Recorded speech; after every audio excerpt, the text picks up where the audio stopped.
সূরা হুদ আয়াত নম্বর 10 থেকে 12 আল্লাহ বলেন, ফাকুলতু আস্তাগফিরু রাব্বাকুম ইন্নাহু কানা গফফারা।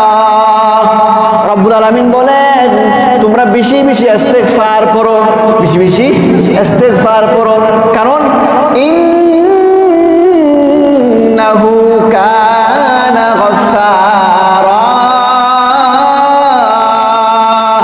বেশি বেশি ইস্তিগফার করলে আমি আল্লাহ তোমাদের জীবনের গুনাহগুলোকে মাফ করে দিব। আল্লাহ তাআলা আমাদের জীবনের গুনাহগুলো কি করবেন? মাফ করে দিবেন। 2 নম্বর উপকার আল্লাহ বলেন, ইউরসিলিস সামা আলাইকুম মিদরারা। রব্বুল আলামিন বলেন, বেশি বেশি ইস্তিগফার করলে আমি আল্লাহ তোমাদের উপর মুষলধারে বৃষ্টি দিব, মুষলধারে বৃষ্টি দিব। বহুদিন ধরে বৃষ্টি হয় না, খরতাপে তাপদাহে বাংলাদেশের সব মানুষ হাফফাস জীবন যাপন করছে, অস্থির জীবন। বৃষ্টি নাই, জীবজন্তুর কষ্ট হচ্ছে, ভালো বসবাদি হচ্ছে না, মাঠ ফেটে চৌচির হয়ে গেছে। রব্বুল আলামিন বলেন, বেশি বেশি ইস্তিগফার করবা, আমি আল্লাহ মুষলধারে বৃষ্টি দিয়া গরম আবহাওয়াকে ঠান্ডা বানিয়ে দিব। সুবহানাল্লাহ। তাহলে বেশি বেশি ইস্তিগফার করলে আল্লাহ কি করবেন? মুষলধারে বৃষ্টি দিবেন।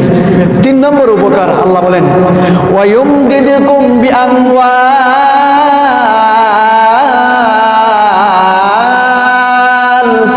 রব্বুল আলামিন বলেন, বেশি বেশি ইস্তিগফার করলে আমি আল্লাহ তোমাদের ধন সম্পদে বাড়িয়ে দিব, ধন সম্পদ বাড়িয়ে দিব।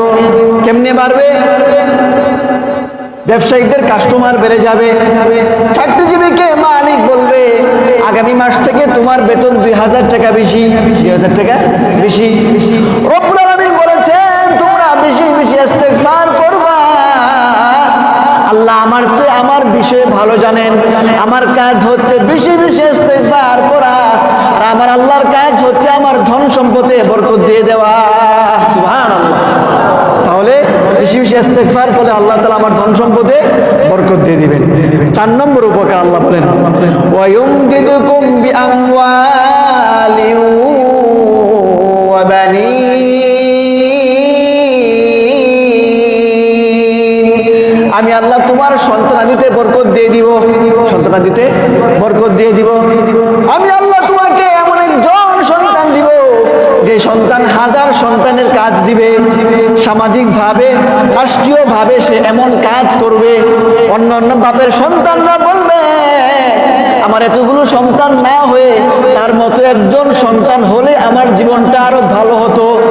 কারণ তার মতো একজন সন্তান, তার দ্বারা সমাজের রাষ্ট্রের অনেক কাজ হচ্ছে, সমাজের রাষ্ট্রের ইসলামের কি হচ্ছে? অনেক কাজ হচ্ছে।